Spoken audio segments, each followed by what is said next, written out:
Introduce our January Lunch and Learn guest. This is Jennifer Schonger. She goes by Jen.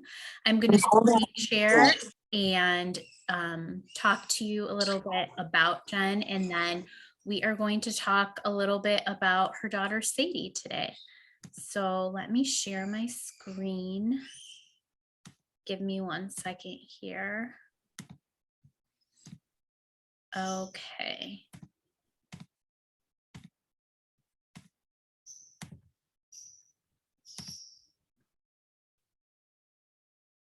There we go.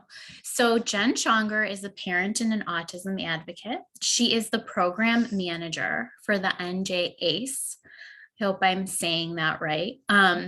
As well as a wife to her childhood sweetheart and mom to 2 wonderful daughters. Jen is up to date on novel autism research and has remained well informed on all things related to autism. She's especially interested in the pursuit of disability justice. She completed a continuing education course through Montclair State University on neurobiological perspectives in autism and is currently enrolled in a diversity, equity, and inclusion certificate program from Rowan University. Jen is very active in trying to shift the paradigm in autism from one based on a behavioral model to one that is aligned with the last 20 years of neuroscience, advances in wearable technologies, and importantly, the lived experiences of autistic individuals, especially non-speakers. She strongly believes that responsive adults who prioritize a child's autonomy and emotional health are the key to supporting all children. Welcome, Jen. Thank you. Thank you for having me. So let's get started. I kind of let everybody know that you are a parent to a Gestalt language processor who is also an AAC user. So tell us a little bit about Sadie. Yeah, so she is a little over 8 now, and she is, I would say, mostly non-speaking, although learning from Marge, I do think that she's actually saying quite a lot that we may not understand always, and now, we're listening better. But she is incredibly sweet and incredibly creative, and like the way that she comes up with how to help us get what she says, I think is just like brilliant, and I'm in awe of how like genius it is. She has like what people would describe as dyspraxia, I guess, which of course, so I realized she was autistic at about 11 and a half months. Okay. She had lost some motor skills, and she had started babbling and like lost that as well. But the dyspraxia part wasn't something that was even brought up maybe for another year after that. So, I started like slowly realizing all of this. And so long story short is that I had read Ito and Autismland by Ito Kadar, and it like completely rocked me and like changed how I thought of everything and like what actually was happening. And so I pursued AAC for her when she was 20 months old. We didn't have a speech therapist at the time who had any experience with that. Okay. And so we looked for help, but we couldn't find any. So we did have support from the people who were like working with us through early intervention at the time. So she did start using Proloquo to go around then. And another long story short is that with time, I realized that I should not be limiting her language. And, so we ended up changing the layout a couple of times. And then when we finally met an AAC specialist when she was entering preschool. She like really helped guide us more. And a year later, so then when she turned 4, we switched to Speak for Yourself. Okay. But she's always gone back to Proloquo as well, because, you know, she was comfortable with a lot of that too. So we've had both available since she started, you know, using that. And then in addition, she really uses a lot of YouTube and other favorite shows. And I think that's definitely her preferred method. So, gosh, I have so many questions for you about everything that you just shared, but let's start with, I guess, the beginning. So I think a lot of people are wondering how you were able to tell she was a Gestalt language processor given the dyspraxia and using an AAC device. Yeah. So of course I didn't know anything about Gestalt processing, and I was kind of going by instinct to some extent. She always loved songs. She always loved videos. We never limited her watching videos. I know that some people have a lot of feelings about that. Yeah. For her, it was self-regulatory, and clearly we could see that it was doing something for her that nothing else could. It was giving her a level of autonomy, especially with the dyspraxia, because with an iPad, you're getting the feedback, you're exploring in that natural way, and you're learning. Even though I know a lot of people don't view it that way, but that's what's happening. And especially when you have dyspraxia and your body isn't reliable, that was reliable for her. So, so for a long time, I mean, I've talked to Marge about this. She brought out the singer in me, which, you know, was not really something I would have normally done, but she just always had us singing songs. Like that was her way of connecting with us, and our way of connecting with her. And then like, you know, I always try to learn as much as I can. And so I had watched Life Animated with Owen Suskind. You know, his family talked about how they joined him in his, you know, Disney lines, and, you know, he did eventually, you know, get more grammar with time, but he was also a speaker. Right. So I could see that she was using her YouTube clips meaningfully. And so I knew that they were meaningful, but I didn't really know that that was language development. Right. So, but we were still assigning meaning to whatever clips she was playing. Like for instance, we went to the dentist once, we got back, and she starts playing a clip of Peppa Pig going to the dentist, and it's Dr. Elephant, and he's having them gargle the water. And, you know, clearly she was like telling us like, yeah, you know, this is what we just did. There are other times where, say, like we know someone who's Spanish speaking, he would put the Spanish versions of Peppa on. That's awesome. We have another friend who is German. She would find the German clips and put that on. So she was recognizing, you know, something. She also loved Super Y and would watch them. You know, they would say the name of the sound and then spell out the words. And when she was in preschool, you know, they used a lot of like, why am I blanking on what they're called? Manipulatives. Oh yeah.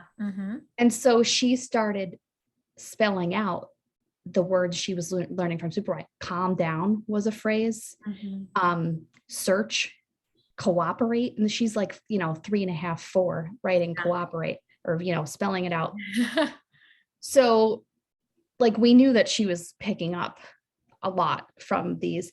She also always would, like, even the way she uses AAC, she would watch the video and then use her AAC. Like, if they would ask certain questions, like Bubble Guppies, you know, Gilly in the beginning, they're always like asking him things. And if it was like a quick gestalt that she could say like yes or no, like she would say it along with the characters. The interesting thing with her too is that, like, I saw your post the other day about the Gestalt thinking as well. Yeah. Oh my gosh. Like she plays these Gestalts out and has themes. So there's one video that you'll be showing later. And I'll talk about that then. But when she doesn't feel good, she plays specific kinds of music, very specific. When she wants to go swimming in the pool, she plays this one particular Minnie Mouse clip. And she played it the other day and then brought me out to the pool. They asked me to uncover it. And it's like, 20 degrees here or something.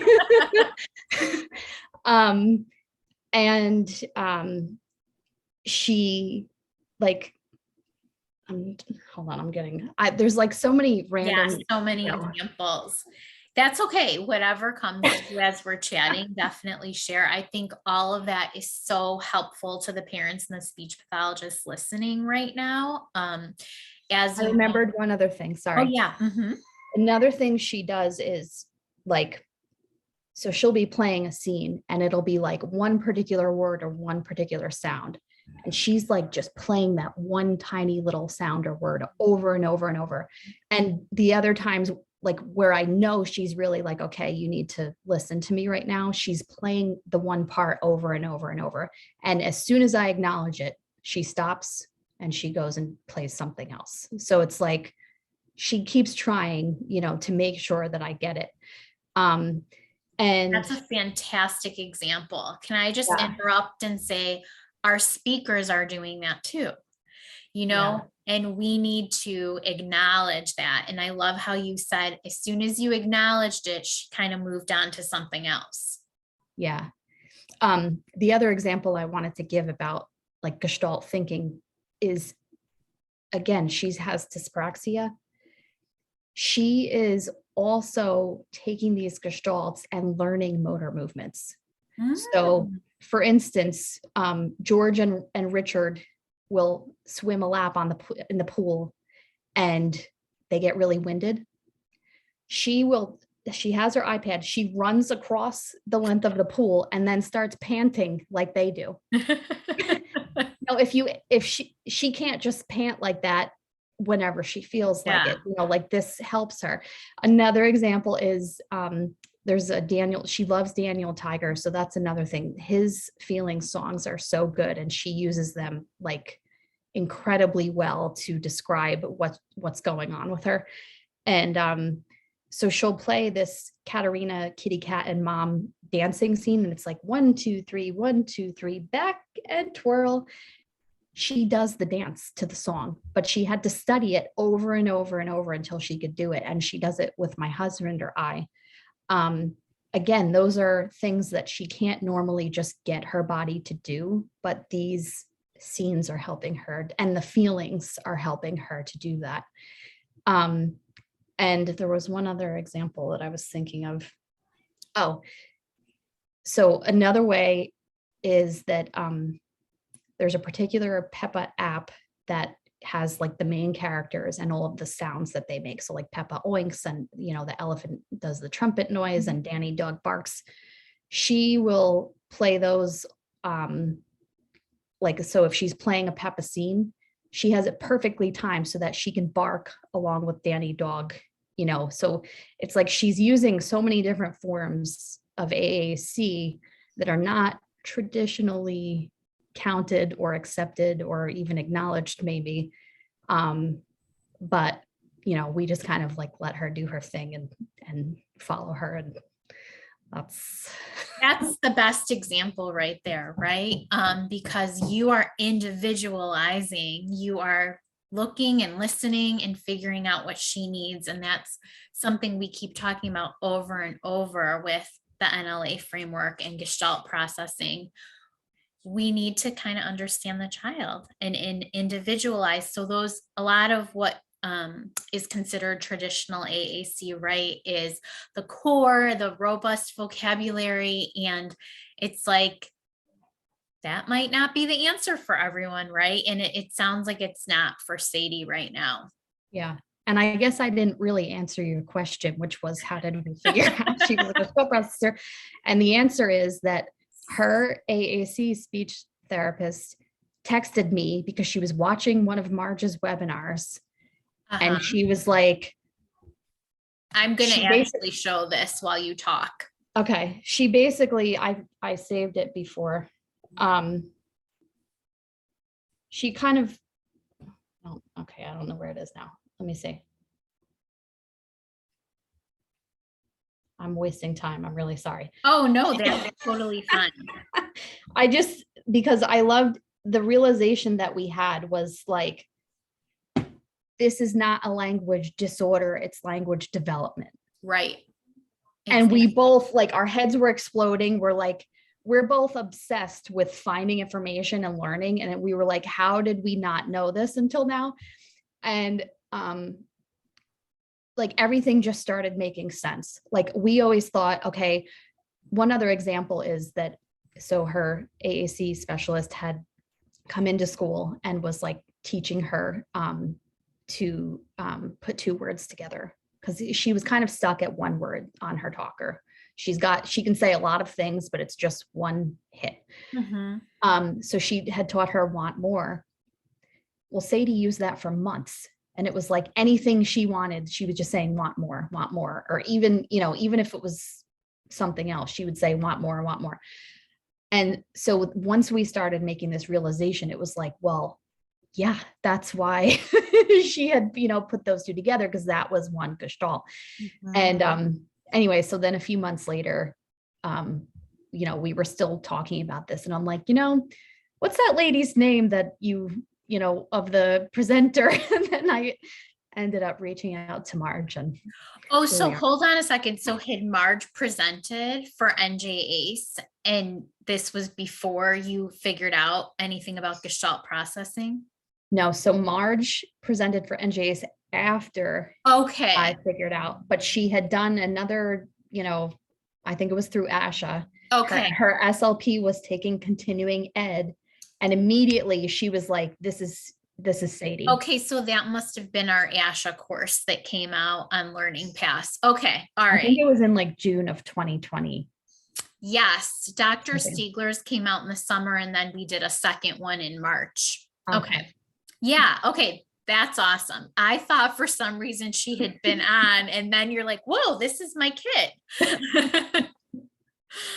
Okay, so I just kind of want to point out to everyone this slide that I have pulled up. It sounds like Jen was seeing all of these things, but in a little bit of a different way, given the dyspraxia and the AAC. But it still kind of fell under these circles, like the rich intonation, the always wanting the music, and I would love to show that video now, actually. So Jen gave me a video that she had taken during their beach vacation, I think. So is there anything else you want to say about it before I... Oh, wait, this one? That's not it. Sorry, guys. Okay. This is it. Yeah. This, I'll just say, we had just gotten to Ocean City, Maryland, and the rest of my family, some of them had arrived already, the rest were on their way. And then she started playing this. There are so many things to do and see when you're on a trip with your family. Right?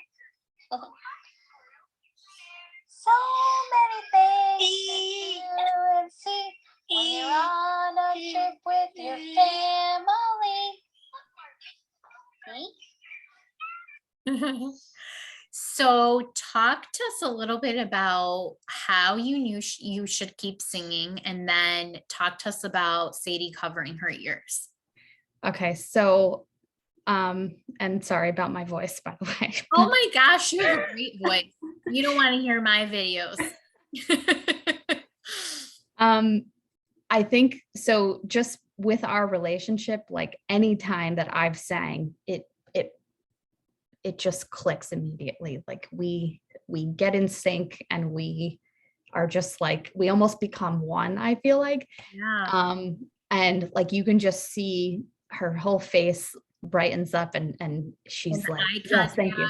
Yes, there's even times where she'll pause the song to hear me instead, which I think is like so Aw. sweet.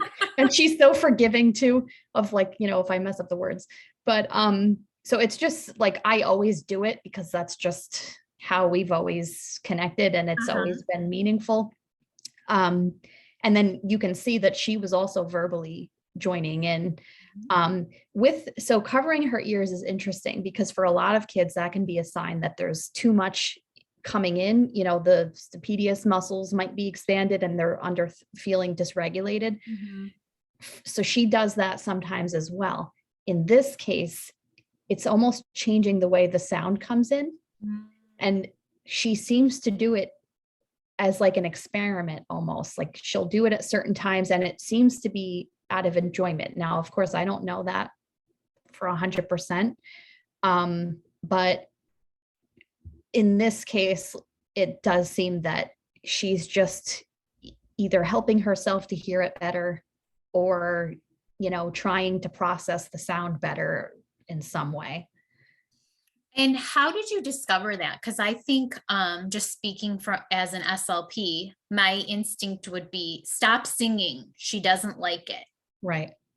So a lot of it is experience of reading her cues. And like my thinking has always been, well, she can't tell me exactly. So the burden is on me to listen with my whole self too, and just take all of the signs I'm getting, not just the signs that I would expect like a typical person to give. So like I'm looking at her facial expression, I'm looking at her gestures.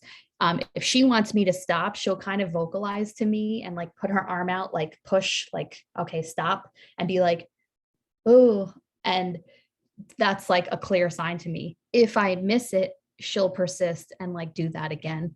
I definitely think if it's someone she didn't know as well, she may get more distressed that they might miss her cues and be more worried that they're not going to listen.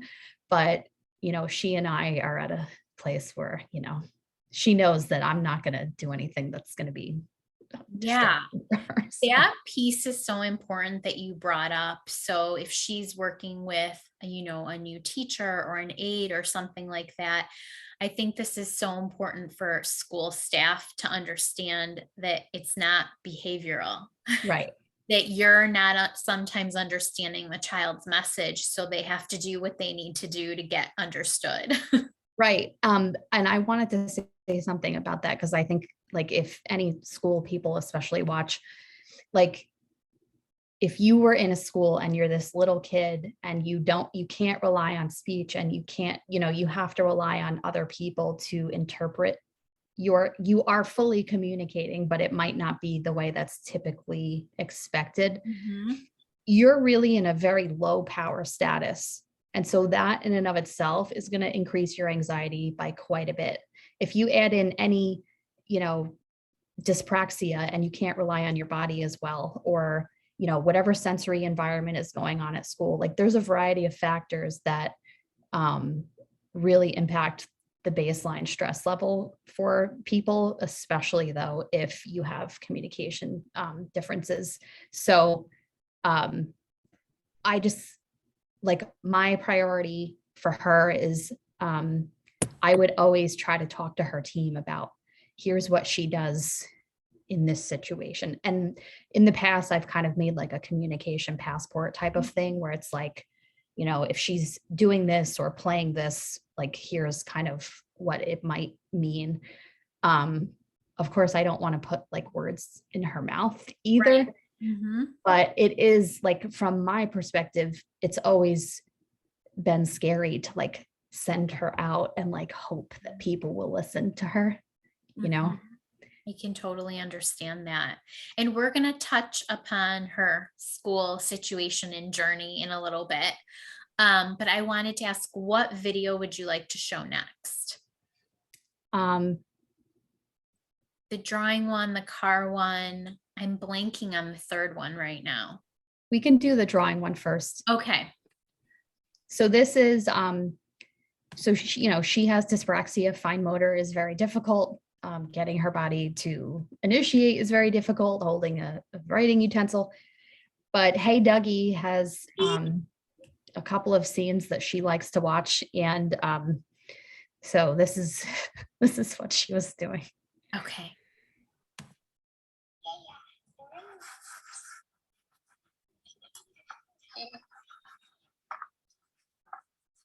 I don't know if you can hear what they're saying, but they were saying drawing, drawing, drawing, drawing, and they were all, you know, scribbling and you know, coloring. And then she would stop, like they would say finished, and she would stop and she would say shh for like finished.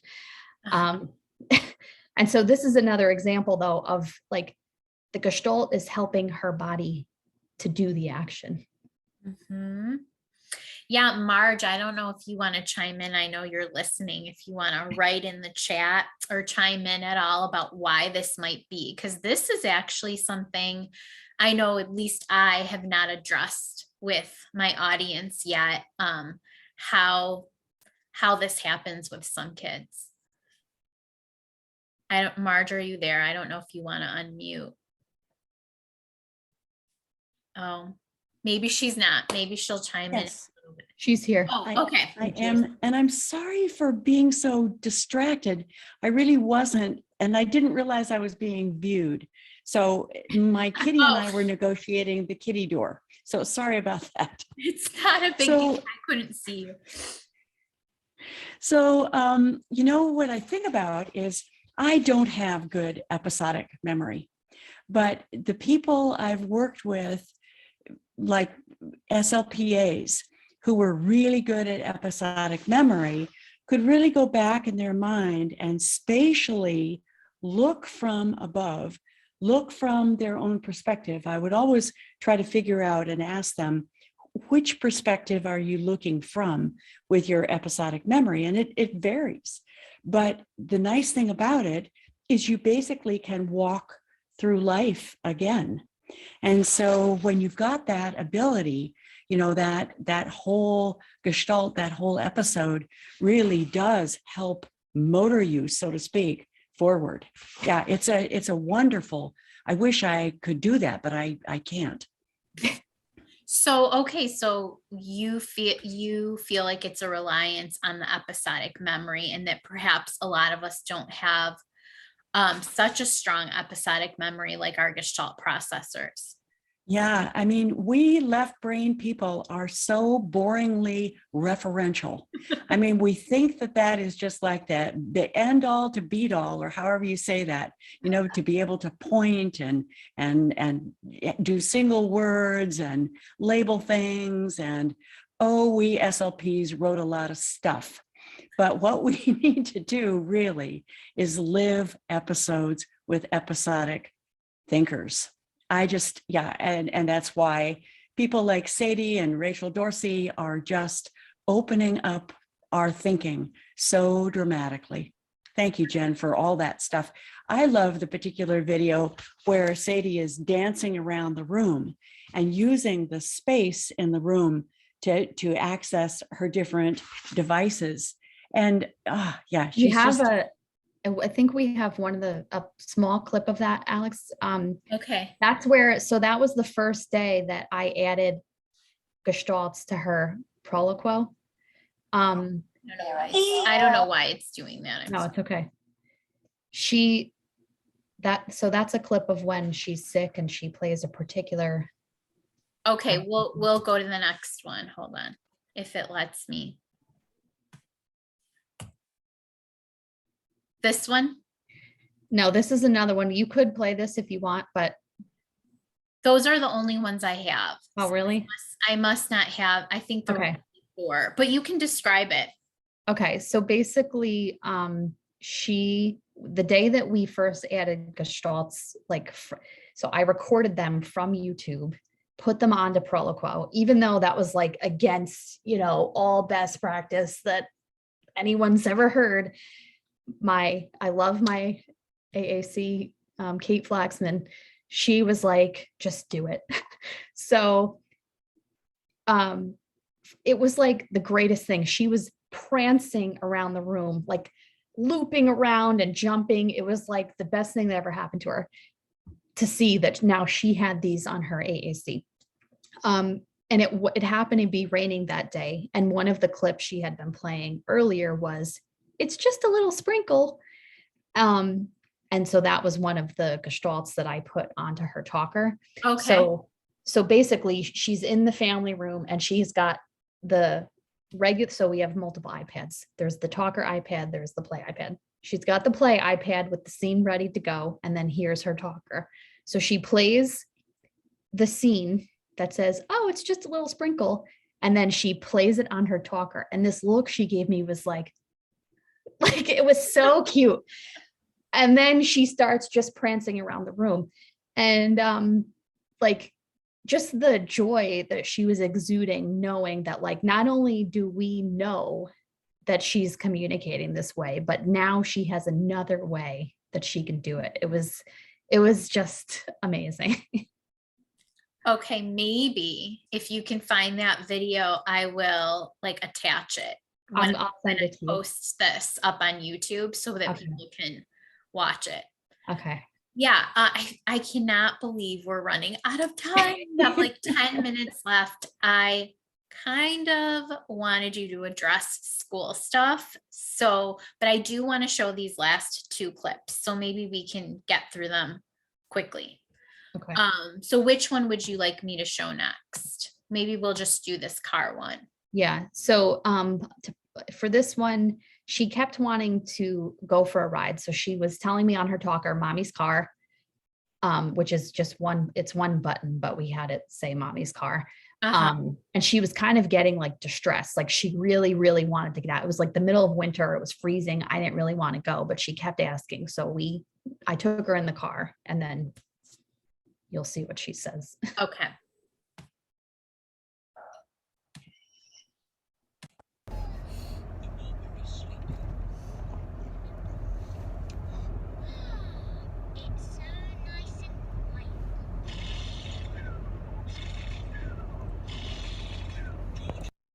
So she said it's so nice and quiet. Yeah, it was like a deep sigh. Okay. It's so nice and quiet. And then it was like a snoring sound. Mm-hmm. But, you know, I think this was during the pandemic. So my husband was home. My other daughter was home. We have our crazy puppies. And, you know, she like needed to get out. And then I love that. Didn't we all need to get out? And what a perfect clip for her to play. Like, "This is why I wanted to get in the car, Mom." yeah. Awesome. Okay. So the next one, I believe you said it's when she was sick. Yes. If that's the one of her laying in bed. I'm sorry. No, it's okay. There we go. Yes. So she can't quite tell us when she's sick. Like she can't tell us what symptoms she has yet. And, you know, we had all of the language is in her talker, but that's just not like how she communicates. She doesn't feel well to us. So another reason why it is a little scary when she gets sick is because, you know, I kind of have to make sure I'm paying attention. Mm-hmm. And so whenever she doesn't feel well, she plays this particular like soothing, almost not classical, but like this is like a violin with like a light piano. And sometimes this is not Daniel Tiger, but sometimes she'll play the Daniel Tiger. It's like from their app, and you can like remove certain instruments, and she plays it with just a couple of instruments, and it's like, you know, soft. But sometimes there's even like it's like almost like dark in some ways. Like it makes me so sad for her. But yeah, this just screams musical Gestalt language processor. She's so connected to the music. Yeah. Like it just makes sense. Of course, when we hear something like that, we're going to feel sorry and sad. And it's just amazing that kids get that. Yeah. And I think like for her, and you can play it if you want, but go ahead. Okay. I was just going to say that I think what's so tricky is, I mean, we know that AAC isn't set up for Gestalt processors, but where I'm struggling is, and I've talked to Marge about this, the music and the intonation are so important for her. And you know, things that I'll jump ahead a little bit with school, but like one thing that's really bothered me is people have this assumption of like, well, you know, she can use her AAC sometimes, or, you know, she has this skill sometimes. And it's like, well, first of all, what feelings are involved? Because I can guarantee you that if it's in a moment where her emotions are starting to bubble up, it's going to override the apraxia, and she's going to be able to like make it happen more easily because her body is going into a fight or flight type of mode.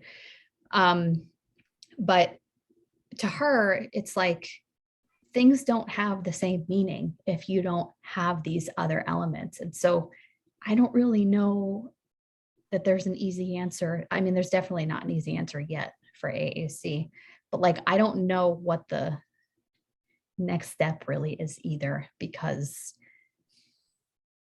to her, the feelings and the music and the intonation are all part of that. And if you can't create those on your own, that makes it really tricky. Very true. Mm-hmm. But on a positive note, look what she's doing. Yeah. And you guys kind of are figuring it out as you go and finding what works for her so that she feels heard and she's communicating in a way that feels good to her. Yeah. So Yeah. let's just play this really quick. Okay.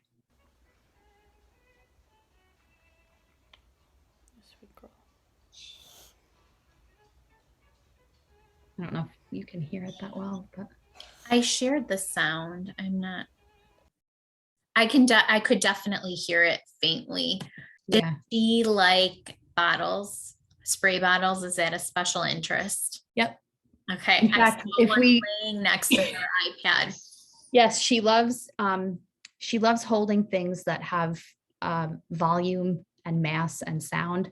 Mm-hmm. And like if we go to Target or somewhere, like she knows the Lysol aisle, and that's what she's choosing as what she wants to buy.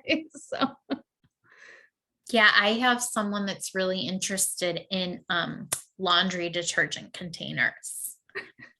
They're very nice and heavy if they're full. Yes, but Yeah. like that's, you know, like that's a grounding thing. In fact, at one point she was carrying around my dumbbells. Wow. And she used 2 gestalts. We used to write out words on the chalkboard. So I guess another thing I'll just say is that we write out her scripts too. In fact, she also will type them out. Like she'll pause and then type it. Mm-hmm. But so we were writing out one of her scripts, and she was holding the dumbbell that day. And it was like a specific script from Wally that said, it's not about what you think, it's about how she feels about herself. So she had me write that out. She goes out of that scene and goes to a completely different episode and has me write out basically that if you carry something heavy, it keeps you on the ground. And it like, I was like, I can't like, and this was before I knew about Gestalt language. So clearly, again, I knew she's communicating. I always assigned meaning. But now, again, looking back, I'm like, man, she was like way ahead of me. So I really need to have you on again, because there's just way too much to talk about. And I cannot believe we're down to like the final minutes here. And I had wanted you to address school and everything, but I guess, I don't know if in the next few minutes you can kind of roll this all into one, but I think what's really interesting that you keep bringing up is that you have always assigned meaning. And I feel like a lot of parents are not in that same position, and or started ABA very early or something like that. And now they question, you know, what they should be doing. Is this really meaningful, or how do I extinguish it? So they're not listening to their gut like you did. Like, oh, I think this is meaningful. Mm-hmm. probably because of things like starting with professionals very early and having their minds changed. So I'm wondering if you could maybe address that, why you never went down that route, and then how you recently kind of again decided to go down a different path instead of traditional schooling. So the interesting thing here is that for a little bit, I did go down that path because Okay. I was scared. I can't even like say this in really a short amount of time, but long story short is that there's incredibly ableist messaging. And that is all that I had been exposed to when I first knew that she was autistic. So I was working from a state of fear. However, the things I was being told didn't feel right and went against how I viewed myself as a mother and how I wanted to be with my children. So, and I'm not the type of person that will just like relent to what I'm being told. Like, I want to know, like, well, why are you telling me that? And what's the reason for this? So my advice is to parents who have been doing this, that mothers especially can be very vulnerable. People judge us. This is a plug, but we had a webinar yesterday with Dr. Priya Lovani. She's a disability scholar, all about mothers. It was like, I think every mother especially should watch this because we're the ones doing a lot of this. Anyway, your child deserves for as the people they are. And some professionals are coming at things with less expertise than you might think, with less background than you might think. I know that once I started realizing that, it was like, oh my God, like I couldn't believe it. And your child is in a group of people that is misunderstood. And so you have to be the one to basically stand up and tell other people, you're not going to oppress my kid. And I know that sounds rough, but what I mean by it is that this is what Kate always told me, and this is what helped me stay strong in these times where I question myself. You get one shot at childhood, at your kid's childhood. And so even though it's hard to push back and you might think, oh, well, this is an expert telling me this. No. Where is the expert getting their information from? Are they listening to the community that your child belongs to? What kind of training do they have? Do they understand about development? Do they understand about, neurological differences? Do they understand about language? And then lastly, do they respect the disability community and listen to the disability community? Yep. And if those things are not being met, then you probably need to not listen to that person. Again, I know that sounds harsh, but I feel like parents need to hear it. They do. And they need to hear it from someone like you, who is a parent who really understands this basically from both sides at this point with your work with NJACE and your own child. Thank you so much for being here today, Jen. I am going to have you on again. I think our next topic is really going to be exploring the school piece because there's a lot more to that story. But thank you so much for sharing, Sadie, with us. And thank you everyone for being here. This will be uploaded to watch over and over again on the YouTube channel. So thanks again. Thank you so much. Bye.